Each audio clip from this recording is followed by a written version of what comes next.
Hey everyone. Today's topic, one of the biggest mistakes you can make in life, which is choosing not to grow and evolve over time, basically staying the same as time passes. A lot of people make this mistake. You notice over time they don't really improve their lives because they're not improving themselves. And if they're not working on themselves, it's kind of difficult to make your life better, right?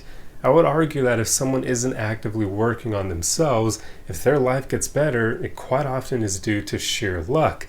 They just get lucky because usually in order to make your life circumstances better, you have to be improving yourself in some way. And I would even say that if somebody quits a dead-end job and finds a better one and improves their life in that way, that is self-improvement. That's them having the courage to make a leap that makes their life better. So if someone is afraid to make leaps like that, to take risks, they're very likely going to stay in the same place over time and basically stagnate their lives. I believe this is a huge mistake because life is way too freaking short. We don't know how much time we get. Like, I'm 28. I could be lucky and live like maybe 50 more years, or I could be incredibly unlucky and live like 2 more years from now, and that's it. You never know what the hell life will throw at you. So it's in your own best interest to work on yourself so that you can make your life as great as you can, or at least just live in the way that you want to. Because most people probably aren't going to be able to live the life that they desire if they aren't actively improving themselves.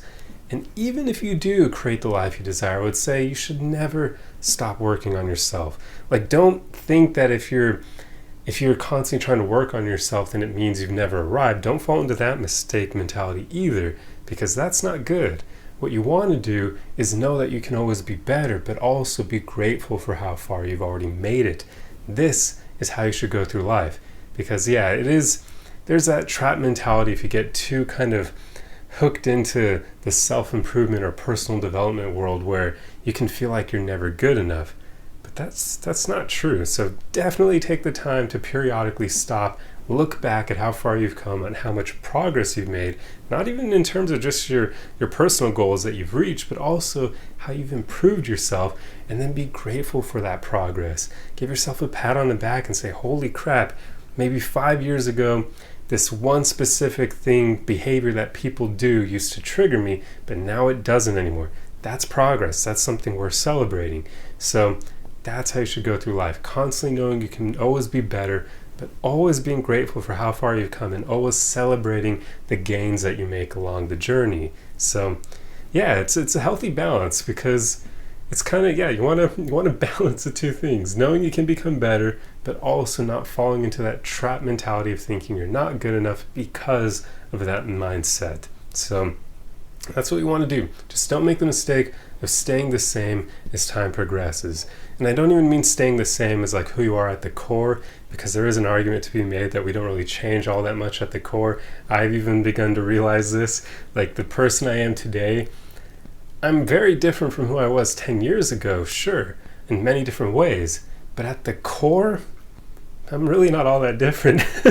I've largely had the same values driving my life the entire time. I've largely believed in the same integral driving forces, I guess, even when I was younger. So I don't know, there is an argument to be made there that, at the core we don't change all that much, but you can definitely work on everything else related to your character and whatnot. You can improve yourself in so many other ways.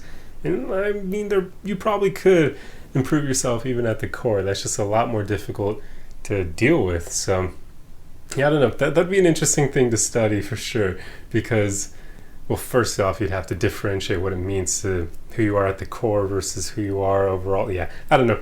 Some psychologists out there should delve into that subject, because it'd be an interesting study for sure. But anyway, that's a tangent, so I'm going to end the video here before I continue rambling on things that aren't all that important. So hopefully you enjoyed this video. Hopefully you like content like this, and if so, if you're not already subscribed, please do for more videos like this. Otherwise, the easiest way you can help me out is just to throw a like and a comment on the video for the algorithm. I mean, really, that helps me out way more than you realize. It truly is one of the best things you can do until I find some way to monetize these videos, but that's something that's still a work in progress.